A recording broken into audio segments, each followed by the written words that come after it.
তোর আমি একটা কথা কই, আমার এই রাস্তাটা খুব সুন্দর জানি হয়, আর কখনো জানি 2 নাম্বার ইট না ঢুকে 1 নাম্বার ইট দিয়ে জানি হয়। বালু খুব সুন্দর করে দিবি, আর কোনো ফিনিশিং যদি উল্টা পাল্টা হয়েছে রে দেখিস, তোর কিন্তু খবর আছে।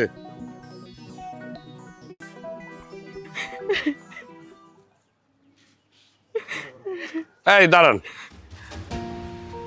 আপনারা কারা?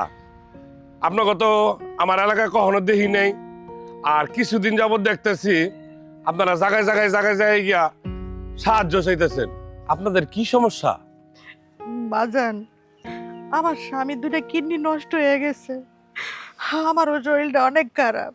আমি তো আর কাম কাজ করতে পারি না, তাই মানুষের কাছে হাত পাতি, সে যেমনি পারে আমরে সাহায্য করে।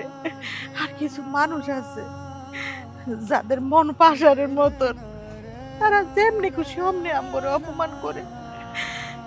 আমগো তো কপালটা মন্দ হয়ে গেছে, আমরা তো বুড়ো হয়ে গেছি।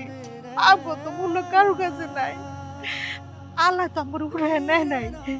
দেখি আপনাকে কাগজপত্রগুলো।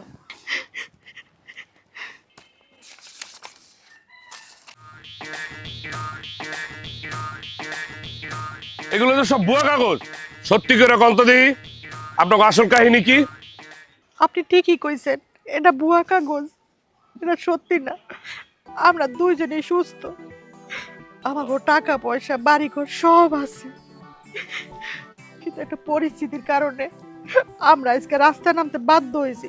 কত মানুষের কাছে গেছি কামের লেগে, কেউ আম করে একটা কাম দেয় না। আজকে বাধ্য হয়েছি রাস্তায় নামতে, ভিক্ষা চাইছি কিন্তু ভিক্ষাও দেয় না। কি পরিস্থিতি? আমার আমার স্বামীর কিডনির কথা কইয়া মাইন্ডের কাছে একটু সাহায্য নিয়ে পেটটা চালাইতাছি, না খায় তো তাকন যাইব না, কি করব? আমার বাড়ি ঘর ধন সম্পত্তি সব পোলার নামে আমার স্বামী দিয়ে দিছে। আমি ওনারে কইছিলাম যে এই কামটা কইরেন না, পোলায় বোর কথা শুন না আমার ঘরে বাড়ির থেকে গা ধাক্কা দিয়া বাইর করে দিছে। আমরা বুড়া মনে কই যাবো? আমাকে তো কোথাও যাওয়ার জায়গা নাই। আপনাকে গ্রাম কোথায়? আমাকে গ্রাম গজারিয়া উত্তরপাড়া। এটা তো আমাদের পাশের গ্রামে। এত নিষ্ঠুর হইতে পারে পোলা পাইন? ব্যাপারটা চেয়ারম্যান সাহেবরে জানাই দিব। আচ্ছা চলেন চেয়ারম্যান সাহেবের বাড়িতে যাই, ওই জায়গায় গিয়া একটা সুরাহা করি। আসেন।